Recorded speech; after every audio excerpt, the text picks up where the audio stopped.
Nathan Pierce, are you sure you want to do this? Vivien Yates sat on the sofa with her legs crossed, her tone carrying a lazy sense of interrogation. I placed the last document into my briefcase and zipped it shut. The sound was dull and final. The papers are signed. The certificate is issued. Vivien, we're divorced. My voice was calm. There was no emotion in it. She let out a soft laugh, as if she had heard the most ridiculous joke in the world. It's just a piece of paper. You're really taking it seriously? Do you think I, Vivien Yates, can't survive without you? I did not look at her. I walked straight toward the door and picked up the suitcase I had packed the night before. It was a small suitcase. Only a few changes of clothes and some essentials were inside. Most of the things in this villa, this place once called home, belonged to her. I never thought that, I replied lightly. Then what tantrum are you throwing now? Because I didn't go to that boring family dinner of yours yesterday? Vivien's voice rose, carrying her usual impatience. I held the doorknob and paused. It doesn't matter anymore. Nathan Pierce. She finally stood, rushed toward me in a few steps, and tried to grab my suitcase. If you dare walk out of this door today, don't even think about coming back. I turned sideways and avoided her hand. My gaze landed on her delicate face. This face had once been the center of my world. Now, it only felt unfamiliar. I never planned to come back. I opened the door. Cold wind rushed in from outside, lifting the hem of her silk robe. You're insane. Do you believe I can make one phone call and make your CEO seat unstable? Her threat sounded empty and powerless. I did not answer again. Dragging my suitcase, I walked into the cold wind of the late night. Behind me came her furious roar and the sound of something smashing. The night was deep. I drove through the city streets without a destination. My phone kept vibrating on the passenger seat. The screen flashed with the name Vivien Yates. I did not answer. I let it ring until it finally went quiet. Then a text popped up. Nathan Pierce, just wait. At tomorrow's shareholder meeting, I'll teach you how to spell regret. I glanced at it, deleted it, and pulled up in front of a hotel. My new life would begin here. The next morning, Vivien woke up in a bed 200 square meters wide. Sunlight spilled through the huge floor-to-ceiling windows. She turned over irritably and reached toward the other side of the bed. Empty. She sat up abruptly. The headache from her hangover made her frown. Nathan Pierce, that ungrateful man, had really dared not come home last night. She picked up her phone and dialed a number. Caleb, where are you? A young and respectful male voice came from the other end. Vivien, I'm already downstairs. Good. Come up. Vivien hung up and walked into the walk-in closet. Rows of the newest luxury clothes from the season instantly soothed her irritation a little. She picked a sharply tailored Chanel suit. Looking into the mirror, she revealed a confident smile. Soon, a handsome young man in a crisp suit walked in, carrying her favorite breakfast. Vivien, Mr. Pierce, didn't come back last night? Caleb Quinn asked carefully. Vivien applied makeup while looking at him through the mirror. Her tone was careless. He's throwing a tantrum. Ignore him. You'll go with me to the shareholder meeting today and let him know who really calls the shots. A trace of joy flashed in Caleb's eyes. Of course, Vivien. The car is ready. Vivien finished her exquisite makeup, put on expensive jewelry, and finally took Caleb's arm. Let's go watch a good show. The smile on her lips was confident and arrogant. In her eyes, everything Nathan Pierce had was given by the Yates family. His so-called CEO position was nothing more than a high-level employee promoted by her father. Divorce? Only a childish threat. As long as she appeared at the shareholder meeting, the directors who all acted according to the Yates family's face would naturally make him understand who the real master was. She had even already imagined how she would magnanimously forgive him once Nathan bowed his head and admitted his mistake. Downstairs at Pierce Group headquarters, a fiery red Ferrari stopped. Vivien walked into the lobby with Caleb on her arm under the stunned gazes of employees. She enjoyed this feeling of being watched by everyone. Vivien, Mr. Pierce, and the others should already be upstairs, Caleb whispered beside her ear. No rush. Let him wait a little longer. Vivien walked gracefully toward the private elevator to the top-floor conference room.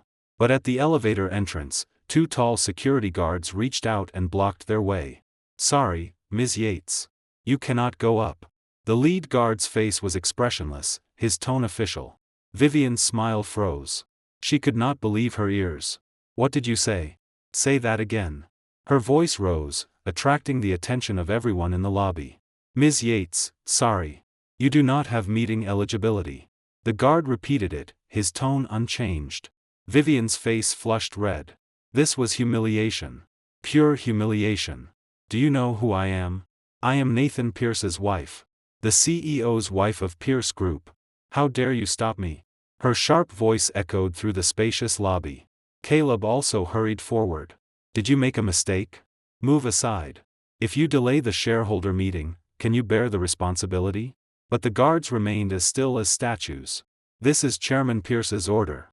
Anyone without an appointment or meeting eligibility is not allowed inside. Chairman Pierce? Which Chairman Pierce? Vivien froze. At that moment, the private elevator opened with a ding. An energetic old man in a traditional suit walked out, followed by several senior company veterans. It was my father. Chairman of Pierce Group, Charles Pierce. The moment Vivien saw him, it was as if she had found a savior. She immediately shouted in grievance. Dad! You came at the perfect time. Look at your company's security guards. They actually dared to stop me from going in. Charles Pierce's gaze slowly landed on Vivien. Then it swept over Caleb, who was standing too closely beside her. There was not a trace of warmth in his eyes.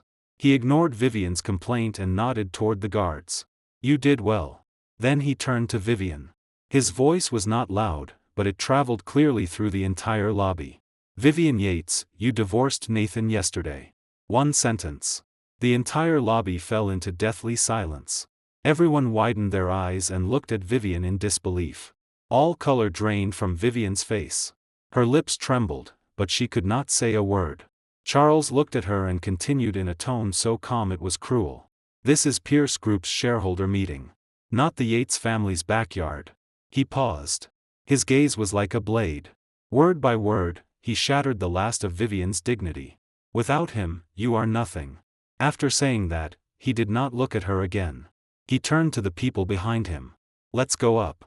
Don't keep everyone waiting. A group of people surrounded Charles and walked into another elevator, leaving Vivien with only a cold back. In the lobby, all the employees' gazes changed.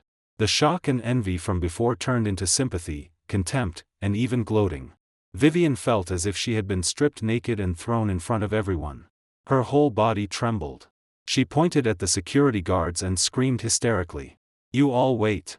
You'll all regret this. The guards remained expressionless. Ms. Yates, if you continue making noise and disturbing company order, we will take compulsory measures. You. Vivien was so angry she almost fainted. Caleb quickly supported her. Vivien, let's leave first. There are too many people here. He half-dragged, half-carried Vivien out of the Pierce building. Once inside the car, Vivien went mad. She smashed everything that could be smashed. Nathan Pierce. Charles Pierce. You father and son wait. I won't let you off. In the top-floor shareholder conference room, the atmosphere was serious. I stood before the projection screen, calmly introducing the company's development plan for the next quarter. Therefore, I propose we suspend the current blind expansion into the high-end luxury goods sector and concentrate funds and resources on our core technology research project, the Polaris project. The moment I finished, one director raised an objection. Mr. Pierce, the luxury business was led by the Yates side. The annual profit may be unstable, but it is still a fat piece of meat. Is it too rash to give it up so easily? This director, Daniel Walker, had always been one of Vivien's supporters. I looked at him and answered calmly. Director Walker, I understand your concern. But this so-called fat piece of meat is rotting the company's foundation. I pressed the remote. A financial report appeared on the screen. This is the detailed account record of the luxury business for the past 3 years. On the surface, we made profits. But if we remove massive unnecessary expenses under the names of marketing promotion and brand cooperation, it has actually lost money for 2 consecutive years. A low murmur rose in the conference room. Director Walker's expression became ugly. These expenses are necessary for normal operations. Are they? I switched the screen again. A series of shocking invoices and transfer records appeared. One fashion show cost 8 figures in sponsorship fees, yet only a few unknown influencers were invited. A so-called brand consulting fee was transferred directly into a private account. And that consultant, I believe everyone may know him. He is the assistant of Vivien Yates, my ex-wife. Mr. Caleb Quinn. I paused deliberately. The air in the conference room instantly froze. Everyone's gaze focused on the man sitting in the main seat. My father, Chairman Charles Pierce. He had been resting with his eyes closed. Only now did he slowly open them, lift his teacup, and gently blow on it. Nathan, continue. His tone was flat, but it carried authority that allowed no doubt. I nodded and continued. Directors, I'm bringing this up today not to settle old scores, but to make everyone understand that the company has reached a point where we must cut out the rot. The Polaris project is our future hope. I hope everyone supports my decision. The conference room fell silent. No one objected again. Vivien sat in the sports car, dialing phone call after phone call. First, she called her so-called best friend group. Hello, Mia. Doesn't your husband work as an executive at Pierce Group? Help me ask what exactly is happening at today's shareholder meeting. The voice on the other end stammered. Vivien, well, my husband is in a meeting. His phone is off. Why don't I ask him after the meeting? Then go to Pierce Group right now and find him. Oh, I booked a spa today. I really can't leave. Don't worry. It'll definitely be fine. Mr. Pierce loves you so much. How could he really divorce you? A perfunctory comfort. A hurriedly ended call. Vivien was so angry she threw the phone onto the passenger seat. Then she called another person. Hello, it's me, Vivien Yates. Didn't you say your uncle is a Pierce Group shareholder? Have him. Before she could finish, the other person interrupted. Huh? Vivien, what did you say? The signal is bad. I can't hear you. Hello? Hello? The call ended. The people who usually surrounded her and called her Vivien with endless intimacy were now avoiding her like a plague. Caleb sat beside her, his face growing paler. Vivien, maybe, we should go home first. Home? Vivien shrieked like a cat whose tail had been stepped on. Which home? I don't even know whether that house will let me in now. She started the car and slammed the gas pedal. The sports car roared and shot forward. She drove aimlessly and finally stopped in front of her favorite luxury boutique. As usual, she took out the black credit card and handed it to the sales associate. Wrap up every newest bag in the store for me. The sales associate respectfully accepted the card. A few minutes later, she returned with an apologetic face. Sorry, Ms. Yates. This card has been frozen. What? Vivien could not believe it. Impossible. Swipe it again. The associate tried several more times. The result was the same. The gazes of other customers pierced Vivien like needles. She snatched the card back in embarrassment and rushed out of the store. At last, she realized that Charles Pierce had been right. Without Nathan Pierce, she truly was nothing. With nowhere to go, Vivien could only return to her parents' home. The Yates family was also a well-known local wealthy family. Though not comparable to the Pierce family's foundation, they still had considerable wealth. As soon as she entered, Vivien threw herself into her mother's arms and burst into tears. Mom! Nathan bullied me. His father bullied me too. They joined hands to bully me. Mrs. Yates hugged her daughter with heartache and kept comforting her. Don't cry, my precious girl. Tell Mom what happened. Vivien sobbed and told the story. Of course, she hid everything about herself and Caleb. She only emphasized how heartless the Pierce father and son had been. After Mrs. Yates heard it, she slammed the table in fury. This is outrageous. If Nathan Pierce hadn't been lifted up by your father back then, would he have today? Now that his wings are hard, he wants to throw our Vivien away. I'll call your father right now and have him go to the Pierce family to demand an explanation. Vivien's father, George Yates, soon returned from the company. After hearing what had happened, his face was frighteningly dark. But unlike his wife, he did not erupt immediately. He lit a cigar, took one drag, then slowly spoke. Vivien, tell me the truth. What exactly is going on between you and that assistant, Caleb Quinn? Vivien's heart jumped, and her eyes flickered. Dad, there's nothing between us. We're just ordinary superior and subordinate. George sneered. Ordinary superior and subordinate? Would an ordinary subordinate relationship have you transferring tens of millions from the company into his private account? Do you think Nathan Pierce is a fool, or do you think I am? Vivien's face instantly went white. Dad, how do you know? How do I know? Nathan Pierce's assistant called me half an hour ago. He sent me all the evidence. You are truly foolish. George slammed his phone onto the coffee table with a loud bang. How could you be this stupid? You had a perfectly good life as the CEO's wife, but you insisted on doing these shameful things. Now you personally handed your weakness to him. Where do you expect me to put my old face? Vivien was completely stunned. She had not expected Nathan to move this quickly and this ruthlessly. The family she had imagined, her final shelter, was now full of accusations and complaints. Dad, what do I do now? She asked with tears in her voice. George waved irritably. What else can you do? Stay at home and go nowhere. I'll personally go to Charles Pierce and talk. After the shareholder meeting ended, I immediately called a meeting of the company's core management. Starting today, establish an internal audit team led directly by Vice President Olivia Morgan. Conduct a thorough audit of all company accounts over the past 3 years. Everyone and every department must cooperate unconditionally. My gaze swept over everyone present. Olivia Morgan, the vice president I had recently promoted. An extremely capable professional woman and my most reliable aide in the company. She stood and nodded efficiently. Yes, Mr. Pierce. I guarantee I'll deliver a detailed report within 1 week. I looked toward the finance director, an old employee close to retirement.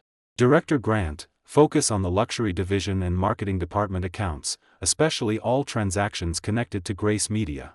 Grace Media was a shell company secretly registered by Caleb, used specifically to take Pierce Group's so-called promotion contracts. Sweat appeared on the finance director's forehead. He knew this time, we were serious. Understood, Mr. Pierce. After the meeting ended, tension spread through the entire company.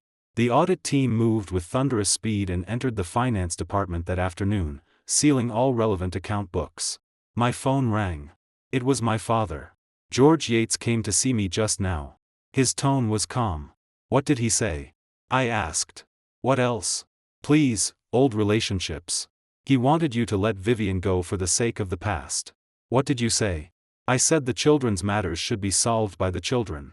We old people won't interfere. I was silent for a moment. Thank you, Dad. My father chuckled softly on the other end. What are you thanking me for? You're my son. If I don't help you, who should I help? But Nathan, when you act thoroughly. Don't leave them any chance to turn the tables. You understand what I mean. I understand. After hanging up, I looked at the traffic outside the window. My gaze became even firmer. Vivien, this is only the beginning. In a dimly lit cafe, Vivien and Caleb sat opposite each other. Vivien no longer had her former arrogance. In its place were anxiety and unease. Caleb, what do we do now? Nathan started auditing the accounts. Those things we did, will they be discovered? Caleb took a sip of coffee and pretended to be calm. Vivien, don't panic. The books are clean. They won't find anything. His words did not reassure Vivien much. But my father said Nathan already has evidence. Otherwise, he wouldn't be so confident. Caleb's eyes flickered. Impossible. All the original documents are with me. He can't have evidence. Vivien stared at him as if trying to see through his face. Really? Really? Caleb held her hand, and his tone became gentle. Vivien, have you forgotten? We still have a trump card. Vivien's eyes lit up. Yes. We still have that. It was as if she had grabbed the last life-saving straw. What are we afraid of? If Nathan dares force us too hard, we'll expose that thing. If I can't live well, he won't live well either. Vivien regained some confidence. She looked at Caleb with trust and dependence in her eyes. Caleb, I'll leave this to you. You must handle it beautifully and ruin Nathan Pierce's reputation. A barely noticeable smile curved at Caleb's lips. Don't worry, Vivien. I won't let you down. But under the table, his other hand clenched tightly. The company's internal audit was like a blade hanging over his head. He was restless. He knew Vivien's ship might sink very soon. Before she sank, he had to find a new escape route for himself. Their so-called trump card was a carefully edited recording. 3 years ago, an important company project failed and caused massive losses. During an internal review meeting, I took all responsibility to protect an old employee who had made a mistake. The recording only contained the part where I admitted that my decision error caused the project failure. Caleb had been only the meeting recorder at the time. He secretly recorded the entire meeting and handed that clip to Vivien. In their eyes, once this recording was exposed, it would be enough to prove I was incompetent and unworthy of my position, and it could pull me down from the CEO seat.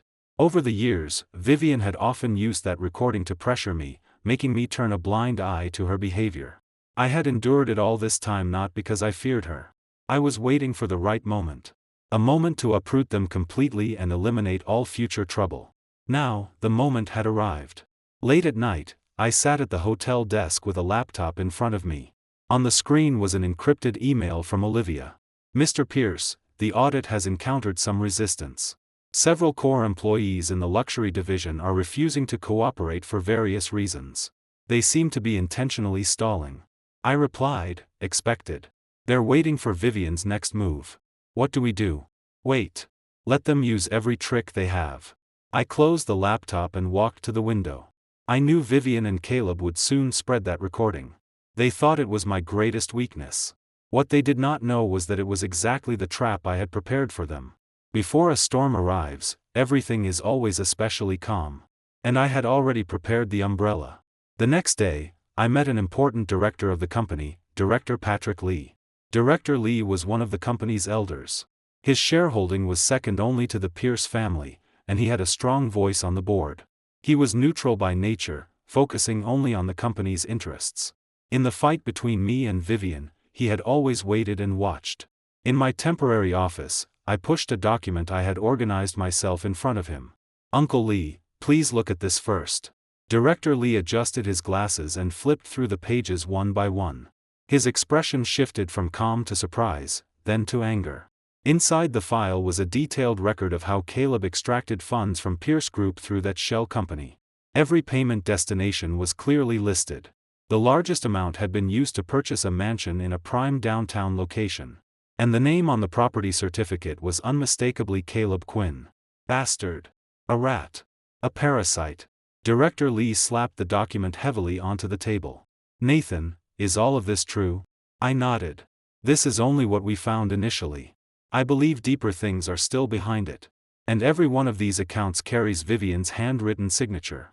Director Lee took a deep breath and leaned back, closing his eyes. After a long while, he opened them again. His gaze had become extremely firm. "Nathan, do whatever you want to do. I will support you." "Thank you, Uncle Lee. Don't thank me. I'm doing this for the company. Pierce Group cannot be ruined by these spoiled parasites." After seeing Director Lee off, I stood by the window and looked down at the traffic. I knew the board's direction had completely shifted to my side. Now, all that remained was waiting for Vivien to play her trump card. Vivien did not make me wait long. Through Caleb, she contacted a gossip columnist in the circle famous for exposing wealthy family secrets. Her pen name was Insider Sister. They met in a hidden tea house. "Insider Sister, this leak is absolutely explosive. As long as you dare post it, I guarantee your column traffic will multiply tenfold." Caleb pushed a USB drive toward her. "Oh? Dirt on Pierce Group's CEO? I'm interested." The woman opposite him wore sunglasses and a mask, so her face could not be seen clearly. But her voice was sharp and businesslike. "Inside is a recording. It proves Nathan Pierce made a decision error 3 years ago in the Star Sea project, causing huge losses to the company. He concealed the truth to keep his position. Now, it's time for the public to know his true face." Caleb spoke passionately, as if he were an embodiment of justice. Insider Sister picked up the USB drive and weighed it in her hand. "I'll take the recording. But whether I post it, and how I post it, is up to me. Of course. We trust your professionalism." Caleb smiled in satisfaction. He seemed already able to see Nathan Pierce drowned by public opinion, humiliated and miserable. After seeing Insider Sister off, Caleb immediately called Vivien. "Vivien, it's done. By tomorrow at the latest, Nathan Pierce's scandal will be everywhere online." Vivien laughed excitedly on the phone. "Good job. Caleb, when I take back everything that belongs to me, I won't treat you badly." But neither of them knew. The moment that insider sister walked out of the tea house, she got into a black business van. She removed her sunglasses and mask, revealing a capable and beautiful face. It was my vice president, Olivia Morgan. She took out her phone and called me. Mr. Pierce, the fish took the bait. On the other end, the corner of my mouth lifted slightly. Good work. Proceed according to plan. That so-called insider sister had been my setup from the very beginning. I wanted them to think they had victory in their hands. Then, at the moment they were most proud, would deliver the fatal blow. Only 3 days later, Olivia's audit team produced preliminary results. A 50-page audit report was placed before all directors. The report detailed 9 figures of financial holes in the luxury division over the past 3 years. Every bad account. Every improper expense. All of it traced back to specific responsible individuals. The spear pointed directly at the luxury division director and at Vivien and Caleb, who had signed the improper documents and handled the specific transactions. I immediately convened an emergency board meeting. According to company rules and audit results, I proposed that the head of the luxury division be removed from his position immediately, and we reserve the right to pursue legal liability. At the same time, Caleb Quinn's duties in the company are suspended pending further investigation. With Director Lee taking the lead in support, my proposal passed unanimously. The news shook the entire company. Caleb received the HR call in his office.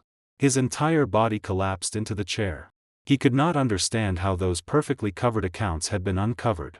He immediately called Vivien, his voice full of panic. Vivien. Something happened. I've been suspended. They know everything. Vivien panicked too. How could this happen? Where is insider sister? Why hasn't she done anything yet? I don't know. I can't reach her. Caleb was almost crying. Vivien paced back and forth in the room, her mind in chaos. She could not understand why things had developed to this point. Nathan's counterattack had arrived faster and more violently than she had imagined. She felt like a fish caught in a net. The more she struggled, the tighter the net closed. While Vivien and Caleb were in complete chaos, I held a press conference under the company's name. The venue was packed with cameras and reporters. Every media outlet waited to see how Pierce Group would respond to recent rumors about internal fighting. I walked to the podium with a serious expression.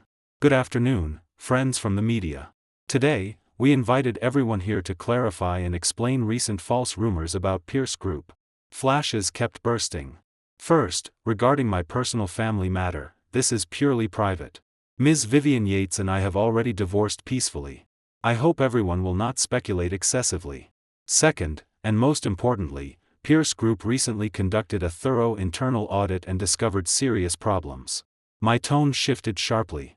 Individual departments within the company have engaged in severe financial fraud and benefit transfer, causing enormous economic losses and reputational damage to the company. At present, the company has already handled the responsible parties and submitted all evidence to judicial authorities. I did not name names. But every reporter present was clever. They instantly connected this to Vivien, who had been blocked outside, and Caleb, who had been suspended. Finally, I announced that Pierce Group will fully reduce the luxury business and concentrate all resources on the Polaris project. This is the core strategy related to Pierce Group's future. We will. I explained the grand blueprint of the Polaris project in detail. Throughout the entire press conference, I firmly controlled the rhythm. A crisis that could have become a messy wealthy family drama was successfully transformed into positive publicity, showing the company's determination to reform and boost market confidence. After the press conference, Pierce Group's stock did not fall. It rose all the way. Online public opinion also shifted from gossiping about wealthy family drama to praising Nathan Pierce as an iron-willed CEO, decisive and capable of turning the tide. Vivien watched the live press conference on television. Looking at the calm, decisive, spirited man on screen, she felt an unprecedented sense of unfamiliarity. Was this still the Nathan Pierce who obeyed her in the house, even appearing a little submissive? He had placed everything under the sun, yet he had deliberately hidden her name. He only used ex-wife and related responsible parties to brush past her. At first glance, it seemed he had left her dignity. In reality, it was the cruelest move. He had shaped himself into the perfect CEO who prioritized the company and did not care about personal grudges. And she and Caleb became parasites hiding in the dark, embezzling company assets. That so-called trump card recording? Even if she released it now, people would only think it was the desperate counterattack of a defeated loser. No one would believe it. She had lost. Lost completely. She picked up her phone with trembling hands and dialed Caleb. "Did you see it?" On the other end, Caleb's voice was full of despair. "I saw it. Vivien, we're finished." He handed the evidence to the police. "It's all your fault." Vivien suddenly screamed hysterically. "It was all your rotten idea. You said the recording was our trump card. Now what? Now we've become the joke of the entire country." Caleb was silent for a moment. Then he laughed coldly. "My fault? Vivien, who was greedy and treated the company like her own ATM? Who told me to register a shell company and help you transfer assets? Now that something happened, you push all responsibility onto me? Do you think you can run? How dare you talk to me like that? Why wouldn't I dare? You're no longer the high and mighty CEO's wife. We're grasshoppers tied to the same rope. If we die together." After saying that, Caleb hung up hard. Listening to the busy tone, Vivien felt cold from head to toe. Her final ally had turned against her at this moment. In the study of the Pierce family mansion, incense drifted gently. I accompanied my father in a game of chess. Black and white pieces interlocked on the board, killing intent hidden everywhere. "You played this game well today." My father placed a stone and locked in victory. Structured. Strategic. Most importantly, patient. I smiled and began clearing the pieces. "You taught me well." My father looked at me, unable to hide the pride in his eyes. "You did very well. A man of the Pierce family cannot be led by the nose by a woman." He paused and sighed. "I was careless when I let you marry Vivien. I only thought that the marriage alliance between the two families could help the company develop more smoothly, but I failed to see that woman's nature. You suffered because of it." I shook my head. "Dad, it's all in the past. That marriage also helped me grow. If not for those years of endurance and patience, perhaps I would still be an impulsive, immature young man, unable to handle such a complicated situation with the steadiness I had today." My father nodded. "How do you plan to handle George Yates? The Yates family company has always worked closely with us in raw material supply. I'll have Olivia reassess the supply chain and find replacements." My tone was calm. But my father understood my determination. This was pulling the firewood from beneath the pot. The Yates family's biggest source of profit was cooperation with Pierce Group. Once this chain broke, the Yates family business would suffer a devastating blow. My father did not object. "Good. It's time they understood that relying on others is never as good as relying on themselves." He stood and patted my shoulder. "Go do what you need to do. From now on, the Pierce family is yours to command." Looking at my father's slightly aged back, my heart filled with mixed emotions.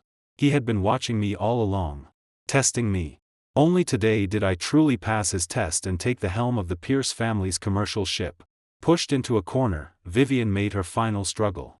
She began frantically contacting competitors who had grudges against the Pierce family or had long coveted Pierce Group. She even found several small shareholders with tiny stakes, trying to persuade them to unite and impeach me at the next shareholder meeting.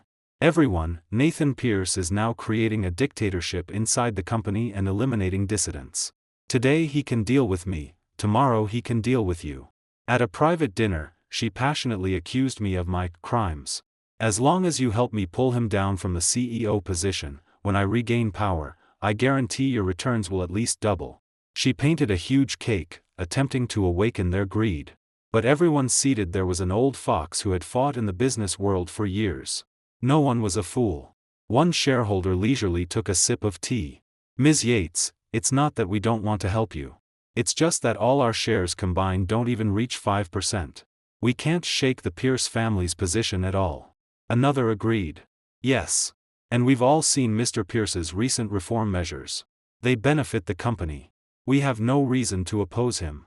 Vivien became anxious. "You can't only look at the surface. He's buying people's hearts now. Once he stabilizes his position, you will never have a voice again." But no one responded. One shareholder's phone rang. He glanced at it, and his expression changed slightly. He stood and smiled apologetically at Vivien. "Sorry, Ms. Yates. Something urgent came up at my company. I'll leave first." Immediately after, others also found excuses to leave. In less than 10 minutes, the full dinner table was left with only Vivien. Looking at the exquisite dishes that had barely been touched, she felt a bone-deep chill. Her assistant, no, my assistant, had already sent the divorce agreement and summary of the audit report to every person at that table before the dinner even began. She was like a clown performing desperately, not knowing that the audience below had seen through everything. Caleb's days were even worse. After being suspended, he lived in fear every day. He knew the company had reported the case, and the police could come knocking at any time. He had embezzled not only tens of millions in company funds. More importantly, he had forged a large number of financial documents and contracts. That was enough to send him to prison. He tried contacting Vivien to discuss countermeasures, but Vivien no longer answered his calls. He went to George Yates, only to be driven out by the Yates family's security guards. Under enormous pressure, Caleb's mind nearly collapsed.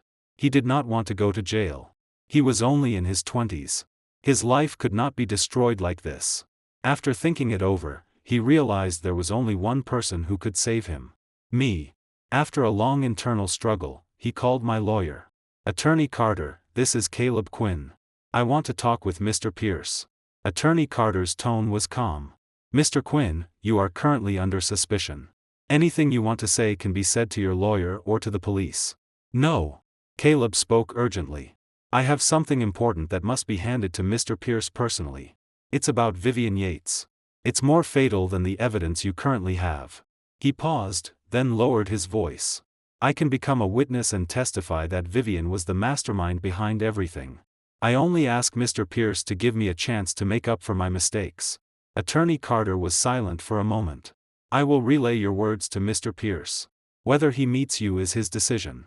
After hanging up, Caleb collapsed onto the floor. His palms were covered in sweat. This was his final chance.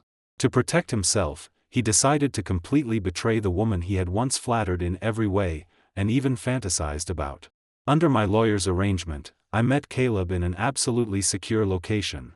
Only a few days had passed, but he looked much more haggard. The confidence he had when following Vivien was completely gone.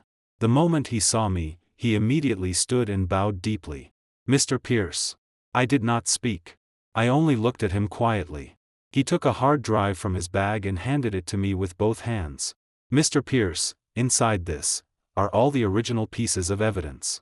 Phone recordings between me and Vivien, her instructions on how to falsify accounts, how to transfer funds, everything is in here." I did not take it. Attorney Carter stepped forward and accepted the hard drive. Sweat covered Caleb's forehead. He looked at me nervously. "Mr. Pierce, I know I was wrong. I was blinded. It was all Vivien. She tempted me and forced me to do those things. I'm willing to take responsibility. I only ask that you consider my confession and give me a chance." He cried bitterly, tears and snot streaming down. Looking at him, I suddenly found it laughable. If you knew this day would come, why act that way in the beginning? Opportunity isn't given by me. It's given by the law. I finally spoke, my voice icy. "You handed these things over not for justice, but for self-preservation. Your actions already constitute occupational embezzlement and accepting bribes as a non-state employee. The law will give you a fair judgment." Caleb's face instantly turned deathly pale. I stood and stopped looking at him. "However, considering that you voluntarily exposed important facts and made a significant contribution, my lawyer will explain that to the judge in court." After saying that, I turned and left. Behind me came Caleb's tearful thanks. "Thank you, Mr. Pierce. Thank you." I did not turn back. I am not a saint. I would not soften because of a few tears. I am only a businessman who made the choice most beneficial to me. With Caleb's testimony and this original evidence, Vivien would have no possibility of turning over again. Inside the hard drive Caleb handed over was an unexpected discovery. Aside from the evidence of his and Vivien's crimes, there was an encrypted folder. After technicians cracked it, they found all the complete recordings from the Star C project review meeting 3 years ago. I pressed play. Familiar voices came through the speakers. The recording fully captured the entire meeting. At that time, the project had failed, and everyone was silent with fear. My father, as chairman, was furious in the meeting. The actual project lead was an old veteran who had followed my father for decades. He was also my mentor, Uncle Daniel. At a critical technical route, he made an incorrect judgment that caused the entire project to collapse. In the meeting, Uncle Daniel stood trembling, preparing to accept responsibility. At that moment, I stepped forward and took all the blame onto myself. Dad, it was my fault. In the final decision stage, I was too aggressive and failed to fully consider market risks, which led to the failure. In the recording, my young voice was firm and clear. My father fell silent for a long time. In the end, he said only, "Meeting dismissed." After the meeting, my father called me into his office and asked why I had done that. I told him Uncle Daniel was old and in poor health. He had dedicated his entire life to the company. I could not let him carry such a stain right before retirement. I was young. I could afford to lose. This failure was a valuable lesson for me. My father looked at me with complex eyes. In the end, he only patted my shoulder and said nothing. From then on, I carried the blame of decision-making failure and sank into silence in the company for a long time. But Vivien and Caleb had treated that edited recording as a weapon they could use to threaten me at any time. Now, the complete truth had finally returned to my hands. I sent the complete recording to my father. I did not know how he would feel after listening. But I knew the last trace of distance between us as father and son would disappear with the truth coming to light. The Yates family's days became increasingly difficult. After Pierce Group announced a supply chain reassessment, every company that did business with the Yates family became cautious. Everyone knew the Yates family had offended the Pierce father and son. Getting too close to them now was like inviting fire onto oneself. Banks tightened loans to Yates Group. Partners began delaying payments. Orders dropped sharply.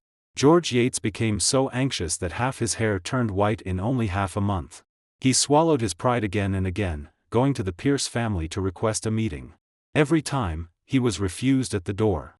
He tried to find another backer, only to discover that in this city, no one was willing to offend the flourishing Pierce Group for him.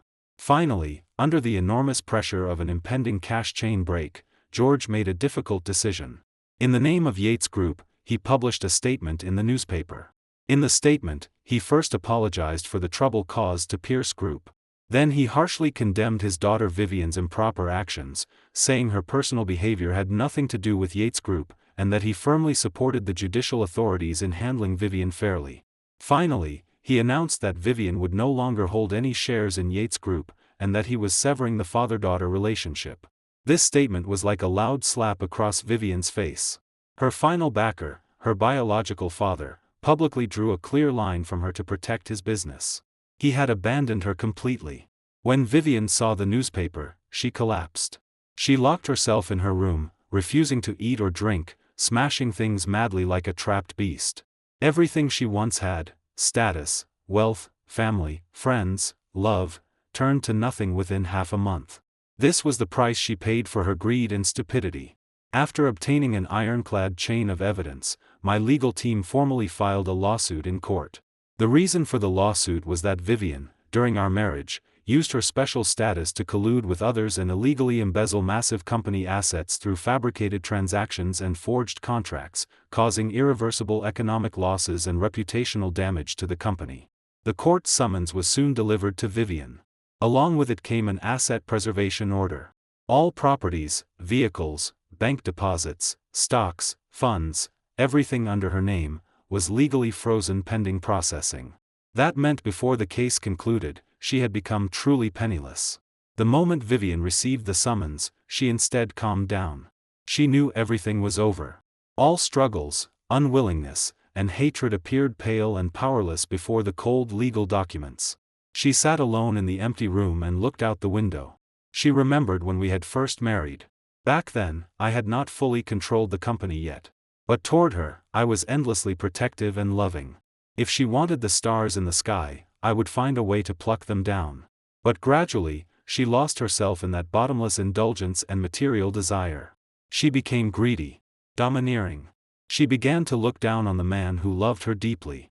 She thought his tolerance was weakness. His patience was incompetence. Only today did she understand. It was not that he did not know how to fight back. He had only been waiting. Waiting until she completely exhausted the final trace of affection he had for her. When love becomes the past, what remains are hard rules and ruthless settlement. The company's reform proceeded in an orderly way with Olivia's help. She was like the sharpest surgical knife, accurately cutting out every abscess from the company's body. Her professional ability, work efficiency, and powerful stress tolerance all impressed me.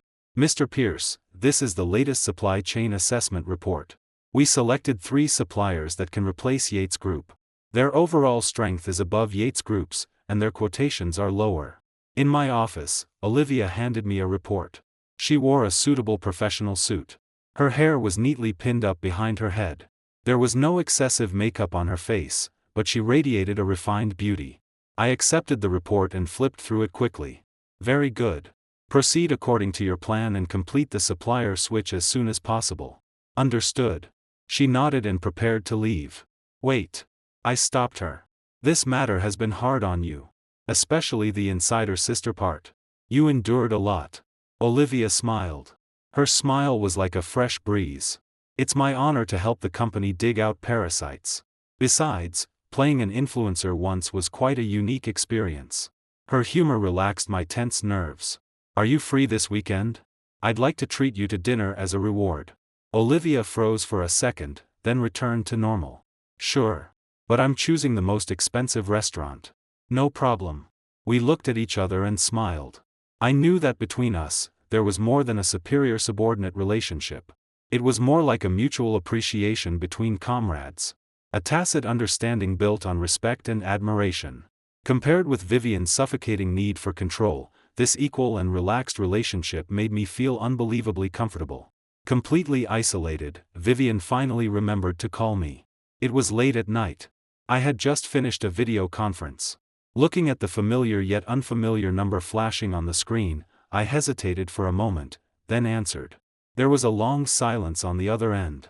Then came her suppressed sobbing. Nathan, it's me. Her voice was hoarse and fragile. It no longer carried her former arrogance. I know. My voice was calm. Can we, really not go back to the way things were? There was a trace of pleading in her tone. I fell silent. Go back? Back to when she treated me as nothing and squandered my feelings and trust freely? Vivien, once a mirror breaks, it can never be pieced back together. I can change. I'll change everything. I won't spend money recklessly anymore. I won't contact Caleb again. I'll listen to everything you say.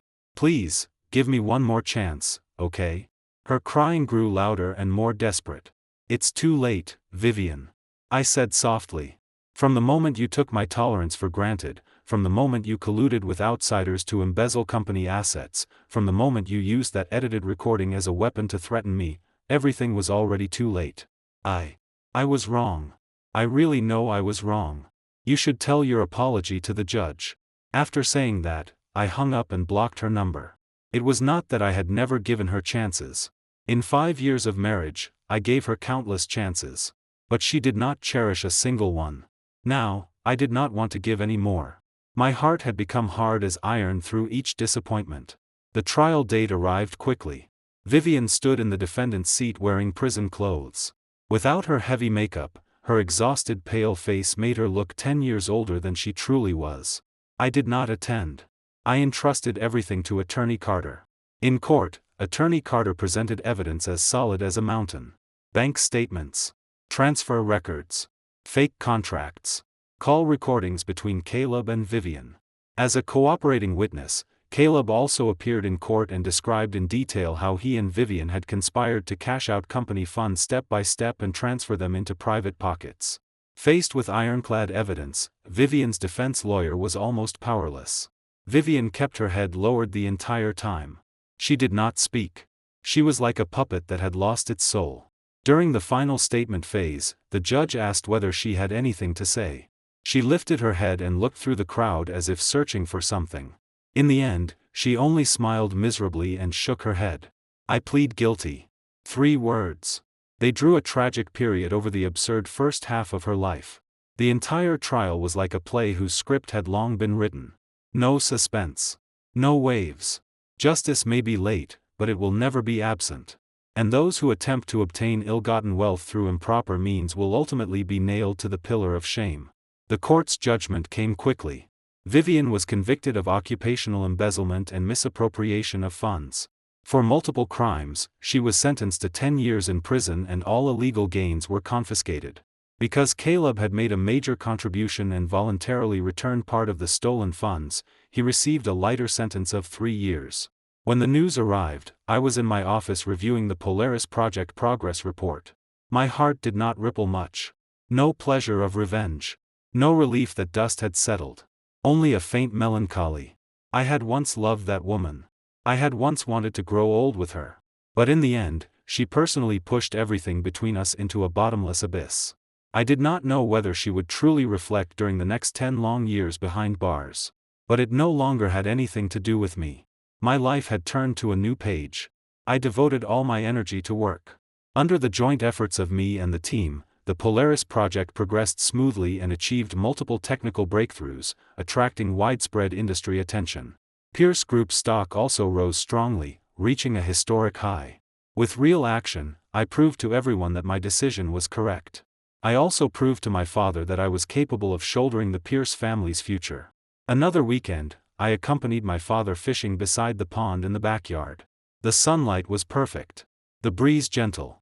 George Yates's company declared bankruptcy last week.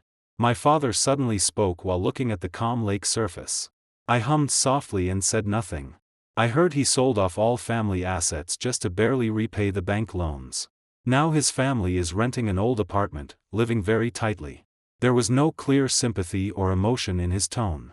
That was his own choice, I said. If he had disciplined his daughter properly from the beginning, if he had not treated the marriage alliance as a business deal, if he had not immediately tried to protect himself after the incident, perhaps the ending would not have been like this. My father nodded and stopped mentioning it. He turned and looked at me.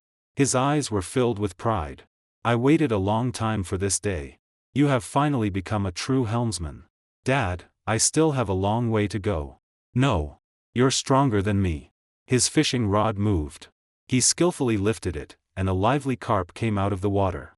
I made mistakes back then too. The failure of the Star Sea project was mostly my responsibility. I was too eager for success and refused to listen to different opinions. He looked at me with a trace of apology in his eyes. That day, you stepped forward and took the blame for me. I knew you were protecting your father's dignity. From that moment, I knew you had grown up. I smiled. Dad, we're father and son. Saying these things makes us strangers.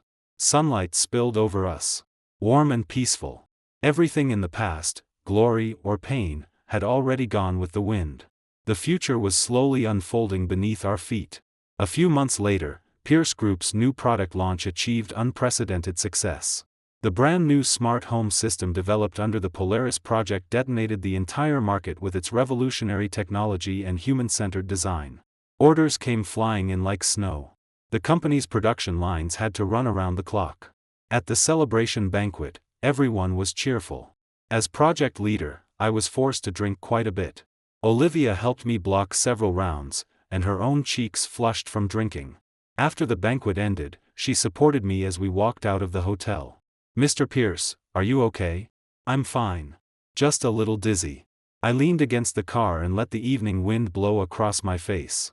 I'll drive you back, she said. I did not refuse. In the car, neither of us spoke. The atmosphere was subtle. When we arrived downstairs at my hotel, I unbuckled my seatbelt. Thank you for driving me back. You're welcome. She looked at me as if she wanted to say something. Mr. Pierce, there's something I don't know if I should say. Say it. I think you've been pushing yourself too hard lately. Work is important, but you should also take care of your body. There was concern in her eyes. Something in my heart moved inexplicably. I know. Thank you for caring. Then. I'll go first. She prepared to start the car. Wait. For some reason, I called out to her. There's a new movie this weekend that looks pretty good. Would you like to watch it together? I looked at her a little nervously. She froze. A few seconds later, a brilliant smile bloomed on her face. Sure. My first date with Olivia was very successful. Like all ordinary couples, we watched a movie, ate dinner, and walked through the park. No work. No pressure. Only ease and joy. With her, I felt a kind of relaxation I had never felt before. She was smart, independent, and had her own ideas, yet she also knew how to listen. We had many shared topics. From work to life. From technology to art. Our relationship warmed naturally through each date. I did not deliberately pursue her. She did not act coy. Everything happened as naturally as water flowing into its course. Half a year later, on a sunny afternoon, I proposed to her. There was no grand scene. No expensive diamond ring. I simply took her to the cafe we often visited and placed a ring I had designed myself onto her finger. It was engraved with our initials. She looked at me, tears shining in her eyes, and nodded hard. Our marriage received everyone's blessing. My father was extremely satisfied with this daughter-in-law.